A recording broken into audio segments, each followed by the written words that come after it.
school students interested in the health field. We also have the director with us today, and he's going to just say a little welcome.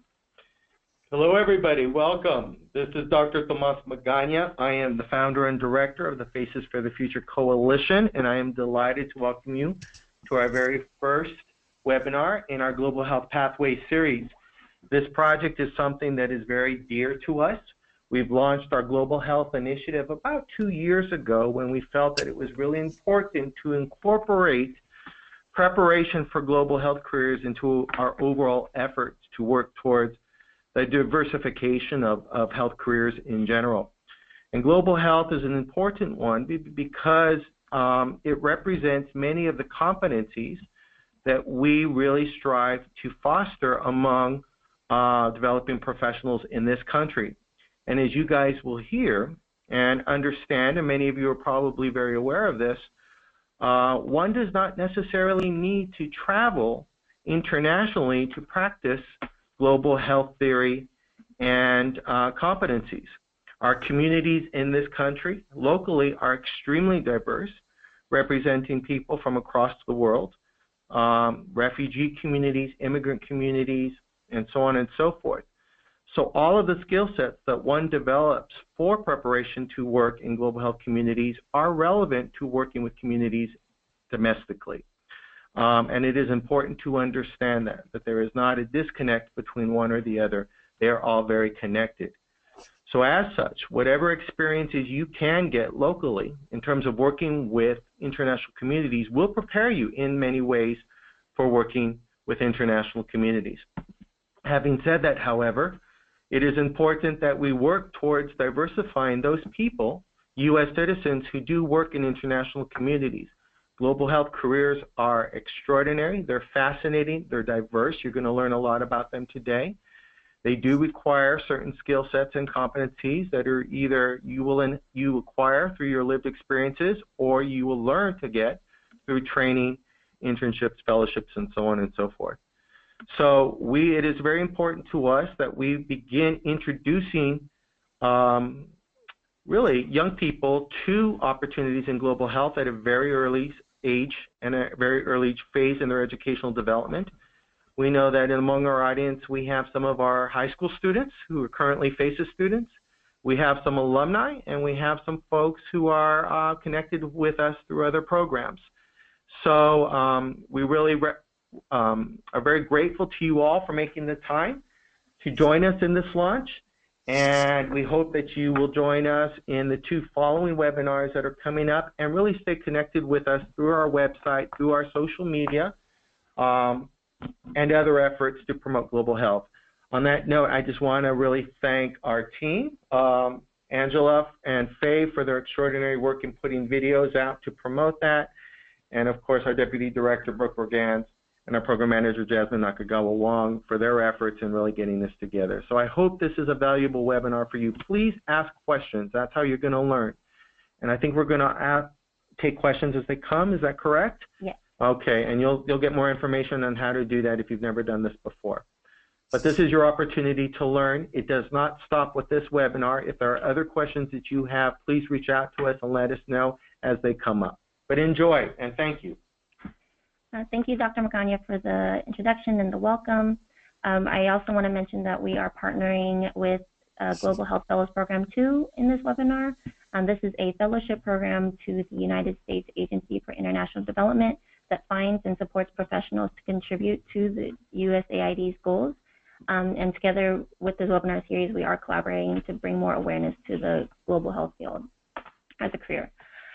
So again, welcome to our first webinar. We are calling this your toolkit because we're going to be talking about the skills and competencies that make a successful global health worker. And just as Dr. Magana mentioned, if you have any questions, please feel free to use the chat feature to send it, and we're going to be monitoring and collecting all of your questions for our panelists. So this is just an overview. We had our introduction. We're going to talk about the concept of global health as local health, and then we will be going into the competencies, and then we will end with a Q&A. So our panelist today is Brooke Borgans. I understand we first introduced Angelina Gordon as our guest speaker. However, due to scheduling conflict, she wasn't able to make it today. However, we still have the expertise of our deputy director to share on the subject. So, and then we also have Tisa Barrios Wilson. Tisa, are you here? Yes, I'm here. Hi, everyone. Should I do a little introduction? Can you hear me? Yeah, go for it. Okay. Hi, I'm Tisa Barrios Wilson, and I want to go ahead and thank Angela and the Faces for the Future Coalition for organizing this amazing webinar and inviting me because global health is my favorite thing to talk about ever. So I studied anthropology and international development at UCLA, and I knew that I was very interested in health, but I wasn't on board with being a doctor or a nurse. It just wasn't for me. There was something about needles I wasn't that into. So it took me a while to expand my point of view to realize that everything is health. Health is education and it's economics, it's community outreach and development and research and lab work. And so through my lens of international development, I started to get interested in public health and specifically the disparities in global health. So out of college, I entered the nonprofit world. I did the not so glamorous but very necessary job of donor relations and grant writing for communications and development for a nonprofit called Mothers to Mothers that's aimed at preventing mother-to-child transmission of HIV in sub-Saharan Africa. And then I myself was a global health fellow and interned at USAID in the Office of HIV and AIDS. But I got tired of sitting behind a desk and I wanted to go out into the field and get my hands dirty, and I got way more than I bargained for when I joined the Peace Corps. And I served in Paraguay as a community health volunteer for 2 years.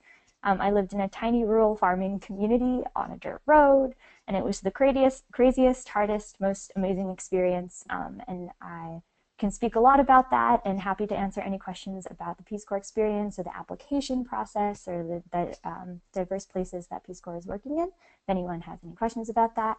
And then I returned from Paraguay earlier this year, and I'm currently pursuing my master's in public health, concentrating in maternal and child health at UC Berkeley. So go Bears. Thank you so much, Tisa. Brooke, do you want to share a little bit about yourself too? Sure. Hello, everybody. My name is Brooke Brigance, and I currently am the Deputy Director for the Faces for the Future Coalition. I usually introduce myself as a little bit of a professional mutt.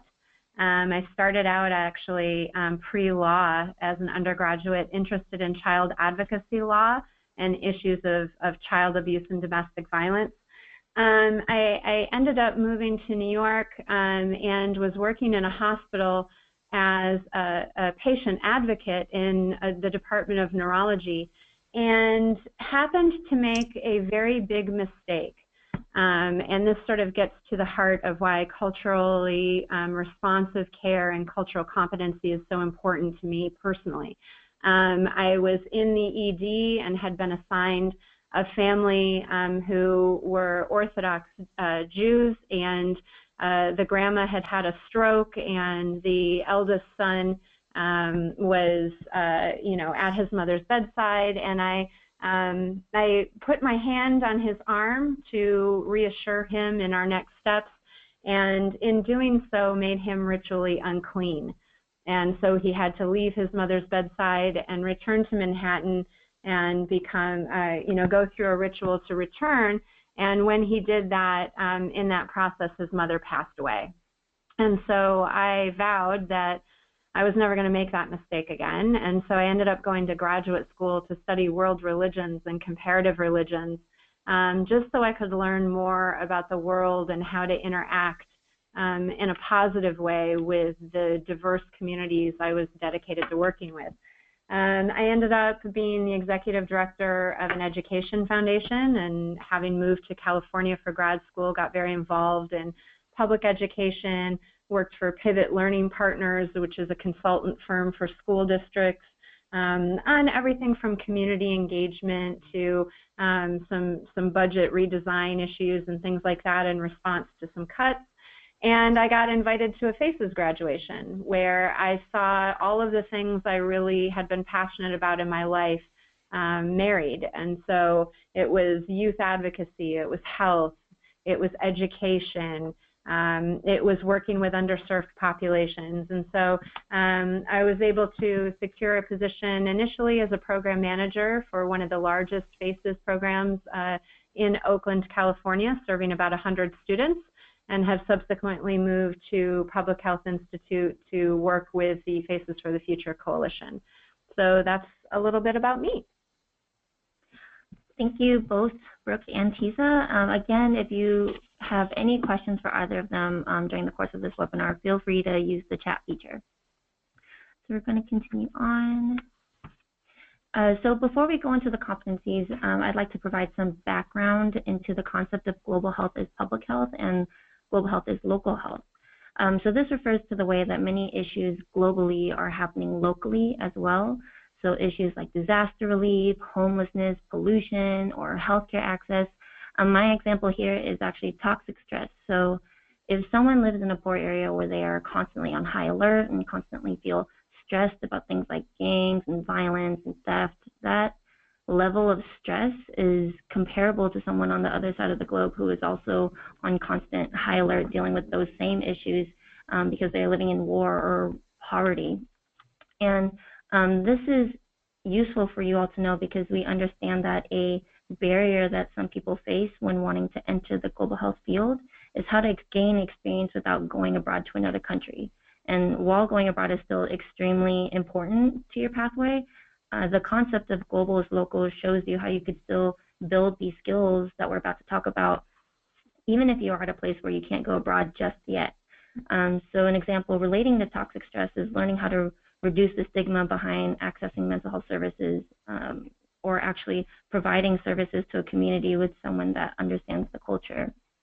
Another thing is to always look for domestic opportunities that allow you to continue to build global health competencies like interpersonal communication, empathy, and culturally responsive community engagement, seeking opportunities to serve immigrant populations domestically, and seeking work in multilingual and multicultural environments that constantly challenge assumptions.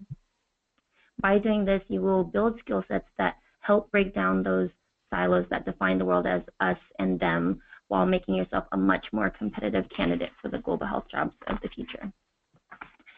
So now I'm going to just go ahead and turn this over to Tisa, where she's going to talk about her story and how she learned the concept of global as local through her very own experiences. Great. So global health is local is such a timely and important topic to be discussing right now, particularly in the wake of a lot of this America First sentiment that we're going through with this election cycle.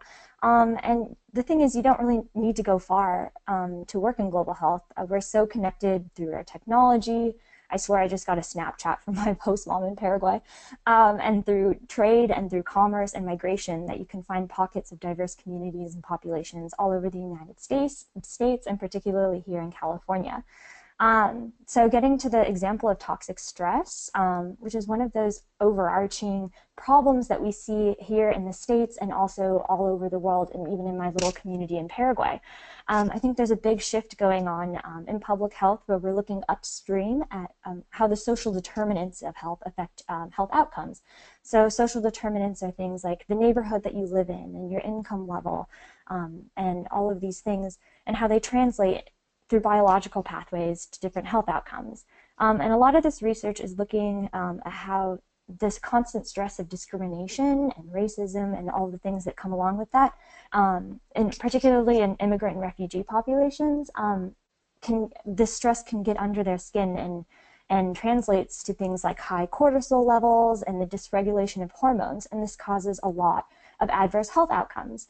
In maternal child health, which I'm studying right now, our big one is how, why immigrant and refugee and first generation, second generation immigrants have consistently lower birth rates in their pregnancies. The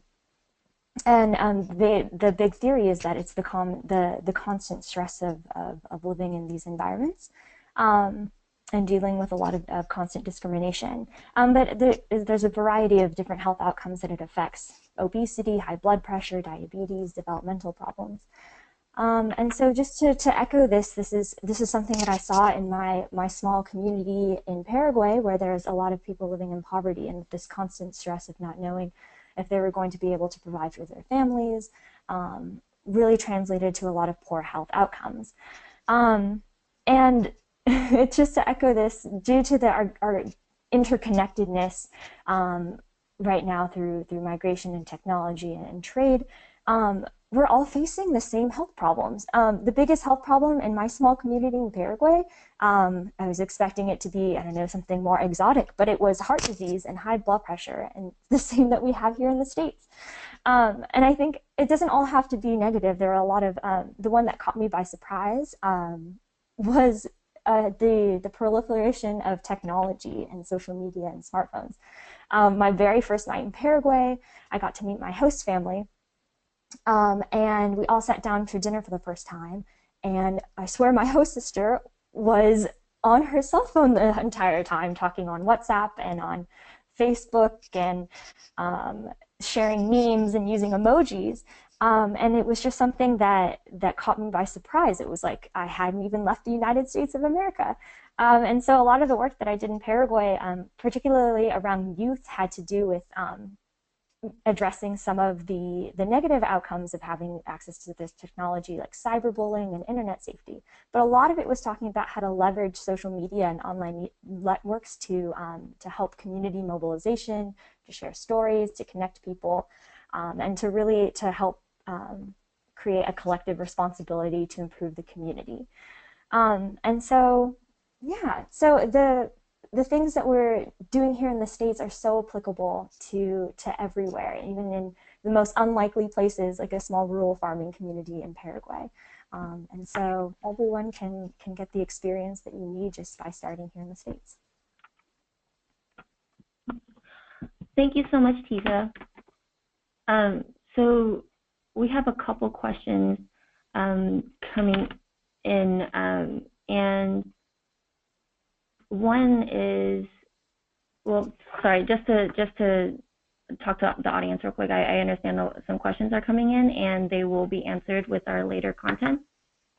But we're going to go ahead and turn it over to Brooke right now and talk about the actual competencies and why it's important for us to tell you these specific ones. Yeah, so thank you, Angela. I mean, I think just as a little bit of background, it's important to recognize that in any field, but always in health, competencies in that word is kind of a changeable thing, right? This idea of what skills you need to develop for the landscape of 20 years ago is very different than the future we're facing. And so there's been a lot of work in global health in the last couple of years about really redefining what competencies are. And a leader in that work has been Global Health Fellows Program. And so I just wanted to sort of think about a second some of the work that they've been doing. And in particular, obviously, with Angelina not being able to join us, I want to, sort of highlight some of the efforts that they've made in the last few years around not only redefining competencies, but then really thinking critically about diversity and what it means to diversify the global health workforce. They've been really strong partners of ours.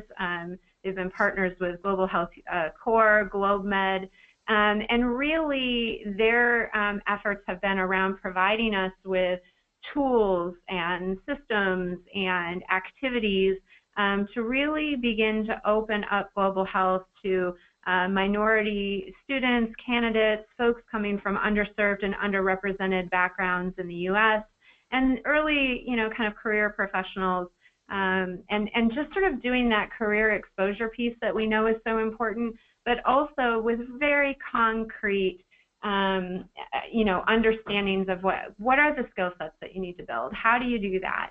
Resume review and things like that. For our work with them, it's also about leadership development, trying to work with young people, and I know they've done this with GlobeMed as well, but really trying to work with high school into undergraduate students to understand the development of their own leadership skills. With GlobeMed, I know that they support 3-month-long international internships in Africa and Asia and Latin America. With us, with FACES program, they've supported a Global Health Youth Summit where students from across our programs are mentored by USAID and GlobeMed and folks who have real experience and are opening those doors and frankly just opening the minds of high school students. So that was an exciting time. The photo that's on your screen right now actually is a photograph of the Global Health Youth Summit, and you see the diversity of the FACES students and how really focused they are in the conversation. It was quite impressive to be with them and to hear to hear them for the very first time realize, like, wow, I didn't know that, my life experience as an immigrant or my life experience as coming from an underserved population was not only something that didn't work against me, but that was being sought out and was seen as a bonus. And so that, that work with Global Health Fellows program has been so important. In addition, GHFP has worked on several research projects that I know have been instrumental in our thinking, and I certainly would highlight them for your review as well. The competencies and things that we're going to talk about later in this webinar is really around research that they did. They did an employer study, this sort of talking to folks who hire global health workers, and trying to get to the root of what are the things that you need to see from this next generation of global health professionals. That study was published in the Annals of Global Health, a well-known research publication, and I certainly would encourage everyone to go and see what the employers themselves said. We definitely are seeing a lot of continuity between what is being discussed in the global health workforce as well as the domestic health workforce. And again, it's sort of, we're trying to break down these silos of global and local and begin to have a world perspective on health that frankly is more relevant to helping people be well. Thinking about, as Tisa said, those social determinants, air and water, climate change, toxic stress, the impact of displacement. All of these things are impacting our world community, and so we're constantly looking at these competencies and trying to maneuver between this local and global tension.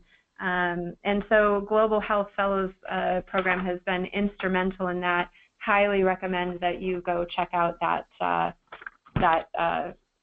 publication, that employer study they did. So I see that, when we talk to Global Health Fellows, and once they did this employer study, I mean, they really have been able to drill down to what do they think are some of the top things that people can be doing to build their skill sets at each level of age and sort of academic achievement. So for us, for high school, for FACES students out there who are listening, the global health experts and leaders in our country are really telling us that social media is so important. Now, you guys all know that. You use it in your everyday life. You use it to stay connected to your family and your friends, and to stay connected to the issues that are important to you. And so, it's really important that you use and begin to think about social media as a tool for your own academic and professional development. So you want to learn more about public health and global health. You want to find out what schools and organizations and companies are working in the part of global health that you're interested in. Is it, as Tisa, is interested in maternal and child health? Are you interested in climate change? Are you interested in research? Are you interested in this issue of refugee communities and displacement. What's really your passion? And then start to use social media as a research tool to try to discern what your next steps are going to be. You also want to make sure that it's part of your career planning and fun, right? You want to make sure that you're connecting to peers, right? So you're sharing, you're talking about your own career plans, your own motivations, you're asking other people what their interests are. It's a great way to begin building your own professional network and definitely helps you down the road. Just a reminder that social media, is something that's observed by, adults, right? So always be watchful and mindful of what you're posting and think about that. So if you're in professional settings and you're using social media for, career planning, just make sure that your posts are appropriate. And then look at industry trends. What are the articles and the things that are happening in global health? What are those big, sort of mega trends that we talk about? Is it Zika? Is it toxic stress? Is it climate change? What are those big things that are happening? And because that's where we know the jobs are going to be, right? The U.S. response to these global issues is going to be where we need human resources. And so be thinking about where those jobs will be required, where we're going to need you in 5 and 10 years. And that's, if you're in high school right now, 5, 10 years is about when you would be entering the workforce. And so start thinking now about what those jobs of the future are going to be. And this is, something that we always hear. If you do not already have acquisition of a second language, do so. I was just having an argument with my 14-year-old the other day who was trying to convince me that he didn't need to learn a second language, and he lost that argument decidedly, because it's very important for people to learn other languages and to be multilingual, and in particular, if you're interested in going to healthcare, that's true domestically, and it's also true on a global health scale. So undergraduates, you're definitely wanting to be looking at job trends. Again, thinking of these, these broad issues that are facing the global community. Looking at job boards. Begin to think about what kind of career do you want? Do you want it to be in direct service? Are you more interested in research? Do you want to do community development projects? And start looking at grad schools based on your areas of interest and on their specialties. A rule of thumb that I always give to young people we work with is to seek out the faculty who are writing the reports that you can't put down. If someone wrote a book and you're just, that's the book that you're so passionate about, find out where that person is teaching. Try to seek out the people that I call mentors on the page. Those people who inspire you. Maybe you saw them give a talk at a public health conference, or they came to your campus or something like that. But try to find those people that you're excited to work with and find out where they are, and then apply in that way. And then also, of course, think about getting some international experience sooner rather than later. As Tisa did, the Peace Corps, volunteering locally or abroad, really thinking concretely about the opportunities that you can take advantage of in order to put yourself in the most competitive position possible. And then also, of course, look at our partners, the Global Health Corps and GlobeMed at the undergraduate level. There are GlobeMed chapters on campuses all across this country, so make sure to seek out your GlobeMed chapter and get involved in that way. You can see that all of the things I've talked about so far are about your own initiative, right? So this idea that you have to be your own advocate. I mean, part of becoming an adult and sort of reaching toward the goals that you have as an adult is to advocate for yourself. I told the story earlier of having attended a FACES graduation and realizing, wow, I really want to work for this organization.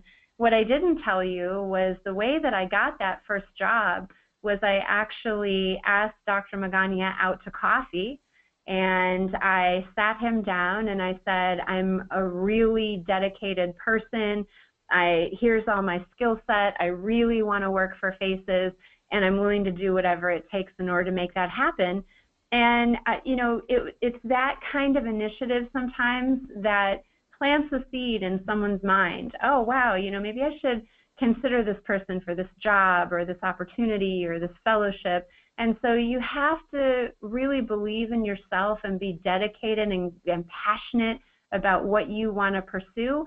And that gives you the energy and kind of helps you overcome the shyness of taking initiative in your own life and in your own career path. So it's a really important aspect. Life is not going to just come and, plop down on your lap. You've really got to be an active participant in your own life. And if you have ambitions to join global health careers, then you need to get on that. So when you get to the graduate level and this early career professional level, one of the most important things that you can really consider is building your professional network.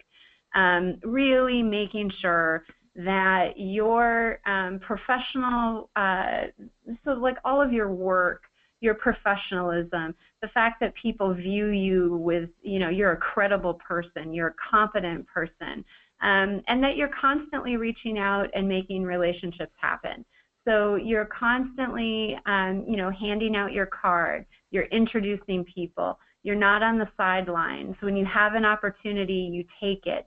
If your supervisor or your, maybe your faculty mentor is, giving you an opportunity to join in a larger conversation, you jump at that. And so building your professional network is really important with people who are both junior and senior, right? So those people who are coming behind you, those are your future colleagues. They might seem kind of silly right now, or you remember like, whoa, I remember what it's like to be an undergraduate, but those are future colleagues, and it won't be too long before you guys might be working side by side on a project. But also senior, I mean, those leaders that you look to, if you're interested in working with someone or you really are in need of a mentor, ask. A lot of us who are further along in our careers, we're excited to mentor people, and we're excited to take on that responsibility and to give you advice or just to tell you how we got where we are. And so that's an important piece, is constantly keeping in mind that professional network. You also want to think strategically about what you love to do. Get to know yourself. This is the time of reflection. You want to know what you're good at. You want to know where you would like to be geographically. You want to know where your challenge areas are. You want to have a plan for overcoming barriers if there are barriers that you are dealing with. You want to have a plan about how to address those. Internships and fellowships, those are a really good option in order to kind of test something out and to think about changing your career trajectory. So a fellowship might be a great opportunity for you to say, gee, I wonder if this is really what I want to do. You test it out for a year and make a decision from there. You also want to make sure to keep abreast of all the new technology, all the new data in your field. Everything is changeable. Everything's constantly changing, and you can see, one disease, one natural disaster. This is really important for you to be flexible in the lives and staying on top of your game, really trying to understand what's next and not just what's happening today. So always staying on top of what's new is incredibly important. And for seasoned professionals, you don't get out of it that easy. So, even though you're in the field, these are all important things for us to be reminded of. I just, I'm 46 years old, and I just asked someone recently if they would be my mentor, because it was dawning on me, gosh, you haven't had one for a long time, and it would be really helpful. Building your professional network, expanding your professional network, making sure that you're reaching out to those who are coming behind you as well as those who've gone before.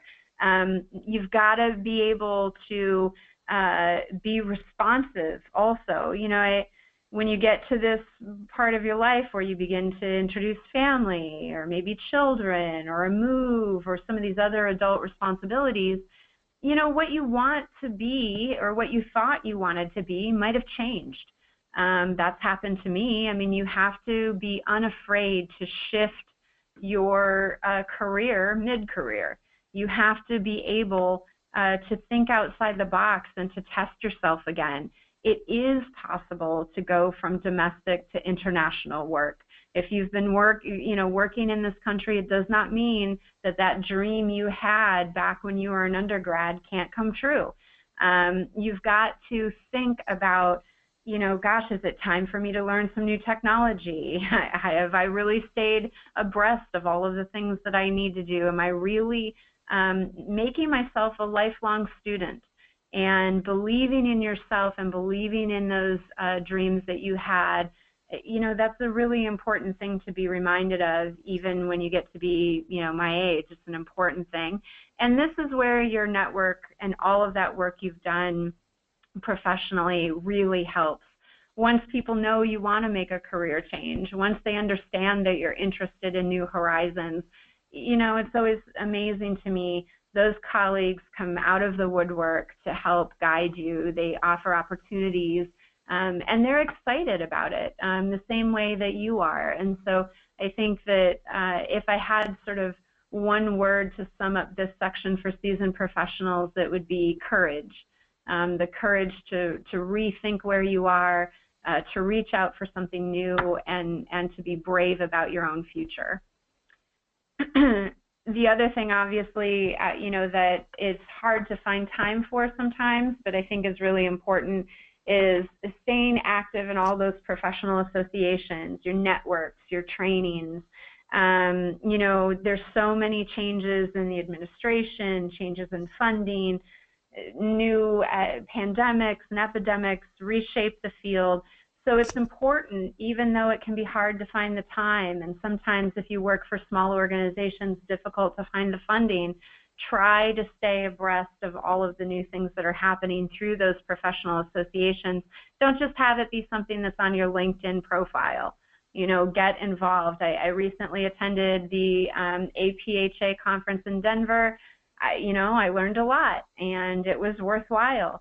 I'm getting recertified as a grief recovery counselor, because a lot of the work we do is in trauma-informed care, and I think it should have a grief recovery lens. So I'm going to go get certified in that. I mean, I think, again, this idea of courage, maintaining those professional associations, but digging in deep and being brave enough to be a student again. Thank you so much, Brooke. I also want to open up the slide to Tiza, if you have anything to add. Oh, I was just taking notes myself. Thank you, Brooke, so much on all of this awesome advice. I think I have a lot to add when we get to the skills that are going to continue. This is all great, and me being in the graduate student, early professional stage right now, I'm really in this time of reflection and trying to meet all of the people and expand my professional network. So I just really identified with everything that was going on here. And you can do that as an undergrad and even starting in high school. So just think about it early. Gotcha. Thank you, Tiza. So we're going to continue now with the actual competencies. And so with this, I just wanted to say that we're using Zika as an example of how these skills concretely affect the global health workforce on a day-to-day basis. We're choosing this as an example just because it's something very current and something I'm sure you all have heard buzzing around in the news.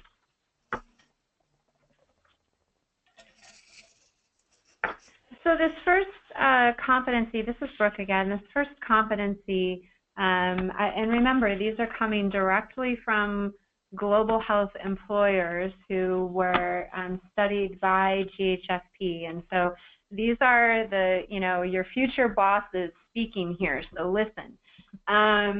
It's always interesting, again, the sort of perspective on U.S. global health used to be, well, you know, the United States is a superpower and we have resources, and so we'll go in and do it ourselves. And that hasn't always been successful. And history has proven that we needed to rethink the things that were core both to our mission but also to the skill sets that we needed in order to really do deep work internationally. And so this idea of interpersonal skills, you know, this idea that you can work on a team, you can collaborate, you're flexible, you're adaptable, you have this sense of initiative in your life. You know, these are really important skills, not only because you're going to be working perhaps with a team, you know, that you've arrived with or maybe is coming out of your NGO or whatever, but, you know, also when you land, how do different communities work? You know, a lot of communities, even decision making is a team effort, or there's automatic collaboration. I was recently in a meeting in New Mexico where there were 3 schools at the table, and usually individual schools can be competitive over resources. And within about 5 minutes, these 3 schools were trying to figure out how to collaborate to make the most of what was being offered to all of their students. And so every time you go into a new community, there may be varying senses of collaboration. You've got to be able to be flexible. You have to be able to work within that system. You have to be adaptable. Are you able to be the person who can sort of be professional and still be a warm human being, right? Do people trust you? Do people believe in what you're saying? Do you have credibility? Do people see you as an agent with integrity, so that if you say something that might be difficult for folks to hear, do they still want to work with you? Are they still willing to try to be flexible with you? And sometimes this is really hard to do. You know, we all make first impressions, and I remember as a patient advocate in neuro, you know, I would maybe have a minute, a handful of seconds to walk into a room and have someone trust me.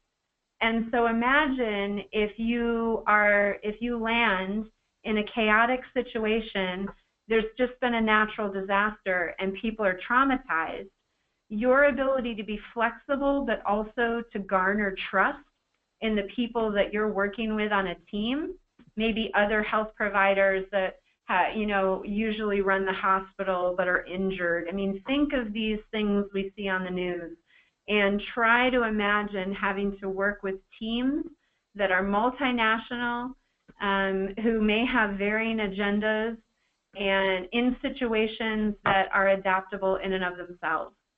So this is an incredibly important skill set. It's something that's difficult to teach, but it's clearly one of the very top priorities of global health employers. And in relation to how this competency is used when combating Zika, I'm just going to go ahead and pull out the first handout and show this section right here. And just want to highlight how, so the University of the West Indies created this task force to combat the Zika virus. And again, I just want to show how all these people here are from completely different fields. We see epidemiology, we see a neurologist, an economist, all people, again, different fields, but collaborating together still.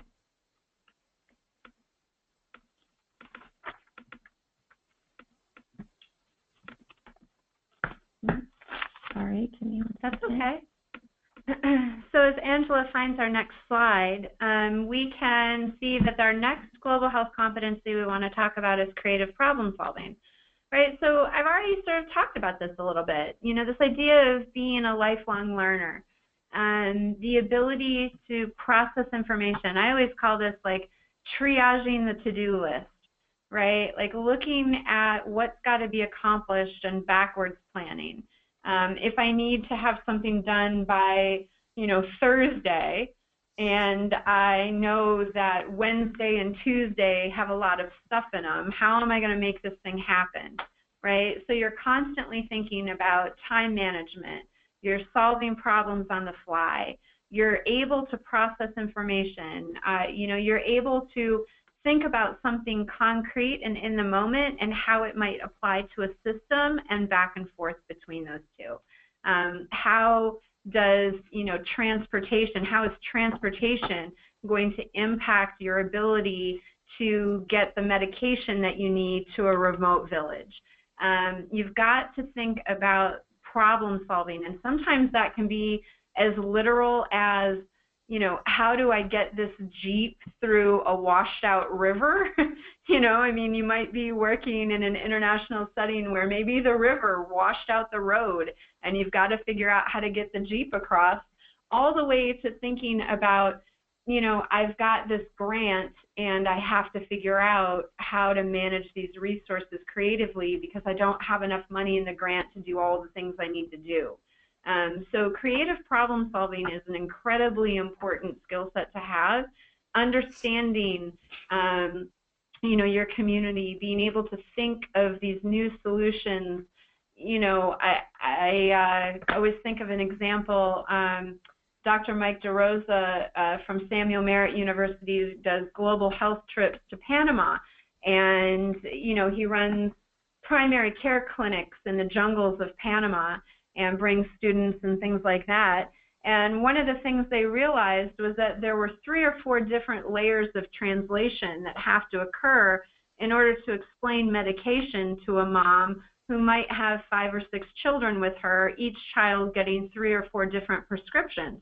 And what they realized was that the medications weren't being used because people simply didn't understand the instructions.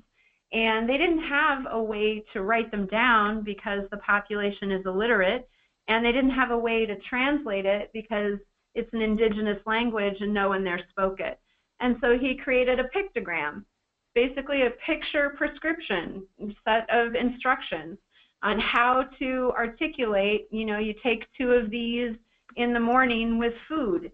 That's an example of creative problem solving in the field that has direct implications for that population specifically, but also global health work in general. But now he's taken that pictogram and is using it with non-English speaking immigrant communities domestically.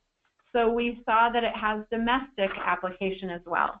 So that kind of creative problem solving can be sometimes on the fly, and it can sometimes be a systems approach to helping people globally feel better. And then the example for this is the Combating Zika and Future Threats Great Challenge. This was put out by USAID. It was a $30 million challenge to innovators to think of new solutions for the Zika virus. And if you look at this handout, you see that each solution is categorized by different approaches.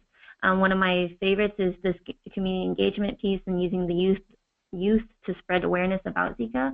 But just highlighting what Brooke said, a lot of these mention low cost, again, showing how needing that creative thought to work with the resources that you do have to create solutions like these. So our next competency to discuss is managing limited resources. A lot of this work is funded work. It means you've got to figure out how to get your good idea funded. That is a very complicated skill set. You have to write a proposal. You have to know what you want to do. You have to have stakeholders invested in your work already. You've got to be able to solve conflicts in an area where maybe resources are limited and you have to prioritize how those resources are going to be spent. You've got to be a leader. You have to be able to lead projects, and you have to be able to lead and manage people. It's not acceptable to be, just kind of what I call leave money on the table. If you've got funding, you have to spend it, and you're accountable to the funders. And so you've got to have the most efficient use of your funding possible. But we know this because of how we run our house budgets, right? I mean, we wouldn't, you know, if your employer gives you a check for $1,000 in your paycheck, you don't say, hey, no, that's okay. I only need 500. Like, everybody would tell me I'm crazy, right, if I said that. But if you don't manage your resources well and you're not thinking about how to do things efficiently, that's essentially what you're doing if you don't use all of the funding you get. So it's always important to be thinking about your role as a leader, thinking about how you're going to solve conflicts or, you know, sort of reprioritize how you're going to use resources. And then, of course, how are you going to organize all of this to leverage your work so that you can make sure that you get funding in the future? And then the handout to this is an article talking about how President Obama's $1.8 billion Zika funding was actually stalled in Congress, and how this specific county in Florida is one of the biggest ports of entry in the U.S. from Latin America. However, they do not have enough funding for staff to work on mosquito control. So this just shows how this is an ongoing issue and also competency to learn. So our next competency is, you know, as I'm sure you're gathering, one near and dear to my heart, which is cultural competency. You know, isn't it interesting that this is a competency that's highlighted by future employers, your future employers?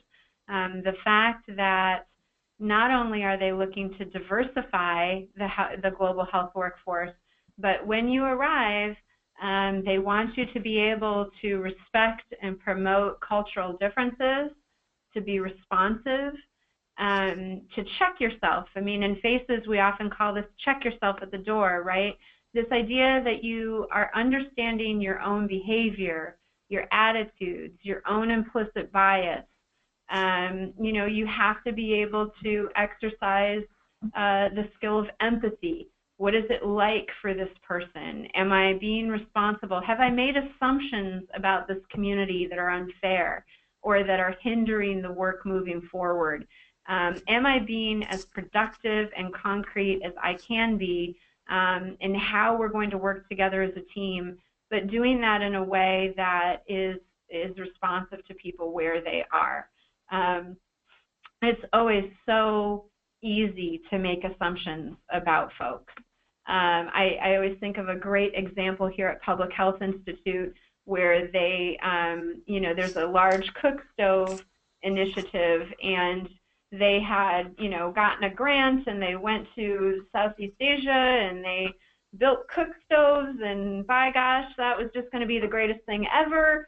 And, you know, they went back, a whole entourage of people went back a couple years later to see how the cook stove project was going, and they realized all of the cook stoves had been turned into flower pots and chicken feed, you know, receptacles, and people were using them in ways that were not cook stoves. And the reason was because they hadn't asked about how the people really cook, where they cook, where they wanted the stoves, and so they had kind of been reappropriated over time. And so rather than do that, you know, we've got to ask before we assume. And so the ability to be culturally competent, responsive, to check your own assumptions, that's actually a skill set that you can develop and that future global health employers are very interested in you having. And the handout for this is, this doesn't necessarily talk about Zika, but Peru is definitely a country with active cases of Zika, so it's important to see and understand their perspective on health. For example, here it says many Peruvians believe that illness is due to factors beyond individual control. So that's something that definitely needs to be understood in order to properly develop tools and solutions for Zika in this community. So thank you, Angela. And our last competency that we're going to discuss today is knowledge management, this ability to capture and organize existing knowledge, this idea of continuous learning. Yep, there it is again. The ability to think about systems. You know, Tisa sort of like talked about this earlier, this idea of thinking about individual mothers and children, and their individual outcomes, but then also being able to connect that to systems thinking. What are the other things? What are the upstream contributors to the health or illness of those individual mothers and children? So when you're thinking about that, you're thinking about air quality and water and access to care. You're thinking about violence against women. You're thinking about toxic stress. All of these things are contributing, and they're systems thinking. So this idea that you've got to be able to go between the particular and the bird's eye view and back again is really important. So you have to be able to capture information. It's where evaluation comes in. So if you learn how to do some research, you learn how to do some surveys, you're constantly thinking about how to use technology to get the information that you need. And then this idea of adapting, well, once I have that knowledge, it's not very good if I don't communicate it well. Learning how to do infographics, learning how to create a website, learning how to code, learning how to build apps. These are all very valuable skills, because if you're able to take data and adapt it and communicate it effectively, you're able to move your agenda forward. So the better you are at knowledge management, the more impactful your personal work will be in your trajectory, but also the more competitive you'll be for future global health employers. Just to stay mindful on time, we're just going to skip the last handout and go straight into Tiza's piece. She is going to go ahead and share basically all of her experiences with these competencies abroad. Great, thank you. So just to be mindful of time so that there's enough time to answer all the questions, I just want to highlight one the experience that I had that really cut across all of these competencies.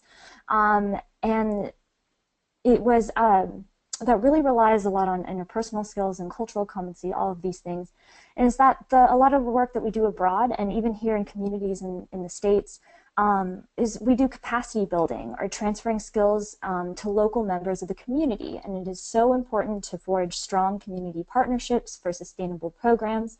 And a lot of this requires really strong interpersonal skills, especially because when we enter a community, you're usually an outsider, right? And you're not going to have the cultural competency immediately. And so I learned a lot of this firsthand through Peace Corps. That I always had to include community members in every single step of my work. Because if your community members are not on board, if they're not invested in your projects, then they're not going to be successful. So whenever I would brainstorm for ideas for community projects, I would have to invite my Women's Commission or the Youth Commission, and we would do a lluvia de ideas, or a brainstorm, and we would do community mapping. Where are the strengths and vulnerabilities do we see in the community? And then we would have voting to select which projects that we wanted, and I would have their input to design them and to implement them. And there were a couple of projects where I felt really passionate about, like, let's do this one, and they were not on board. And if I had tried to go through with that, I tried to do a community garden, and it just fell flat because they didn't feel like that was a priority for them. And this went down to even, I did a lot of teaching in classrooms. And so for every time I would enter the classroom, I'd have a community counterpart, like the local nurse or one of the members of the local NGO that would teach with me. We would go through, we would make the lesson plans. I would write it all out. They would come and teach with me. They would help me a lot with translating. A lot of communities that we're going into, they may not be your native language. And so whenever I would pronounce something wrong, or maybe they had a really funny story or a colloquialism that they could add in, and it really engaged the audience, right? And they know their community best. And so this really made it powerful. And then we had all of these lessons plans that the nurses had or the teachers had, so that they can use that for future years to come when I'm no longer there, right? And so this kind of work, it's difficult, right, to include all of the community members in every step of the way. It's very awkward, right? But it's so important to compromise and to have the flexibility to allow for these cultural differences and their points of view to really make successful projects. Awesome. Thank you so much, Tiza. Just for our some of our high school students who aren't aware, one of the questions that came up is, what is the Peace Corps? So can you explain that a little great. bit? Yeah, so the Peace Corps is it's a volunteer organization. It's actually run through the U.S. government, so as a U.S. Employee. And what they do is they've gone to several countries. There's 60 countries around the world, and they asked the government if they were interested in having, it's half like a cultural exchange and half like a development organization. So they're in 60 countries all over the world, in Latin America, Asia, Africa, mostly. And they send volunteers in different sectors. So there's a lot of teaching, like education, teaching English, there's health, agriculture, small business development, youth development, and they send volunteers to these different countries to live in the communities and help do capacity building and different projects in their communities, and also to promote an understanding of who Americans are, and also to share with our family and friends back home about the culture that we're living in. Thank you. And so, yeah, so volunteers go in and they're in their communities for 2 years. I have a question from Bianca Stern. She says, I am a white female peace studies major at Goucher College in Baltimore, Maryland, and a concern of mine is that my identity in the global health field would reinforce the white savior stereotype. What are some ways global health programs address this issue? How can somebody like me go abroad and not be perceived as an invader or as somebody forcing Western ideas in places they are not wanted? Yes, I have definitely grappled with this so much, right? And I think this really ties back to my previous story. Really, you're going in there for capacity building. You're there to share. And that if you include the community in every single step of the way, and if you put their priorities and their thoughts first, I viewed myself as more like a community mobilizer. And so to really have an equal standing with the community members. And it was really difficult. It's something that I still grapple with, and I felt uncomfortable with during my time there. But if you really make those interpersonal relationships, if you really work on those, then you're more of an equal and less of a savior. Thank you, Tiza. Okay. And then, so that, does anybody else have any more questions? Feel free to use the chat feature again. That kind of already went into our Q&A. But if not, we can go ahead and just wrap up. Thank you, everybody, so much for participating in this webinar with us. We will be posting up the recording on our YouTube page. We will also be sending out the handouts so you all have access to them. Again, thank you so much. Our next in the series is Global Health Pathways, Your Stepping Stones on December 15th. Many of your questions also revolved around what career options, what my educational background and everything. Those are all questions that we are planning on answering. We just couldn't all fit it all in one. So please stay tuned. For more information, visit our website at spacesforthefuture.org. Facebook, Twitter, YouTube, LinkedIn, Instagram, we're all on there. Be sure to like us and follow us. And yeah, thank you, everybody. Thank you. This was wonderful. Thank you, Tiza. And thank you, Brooke. Bye.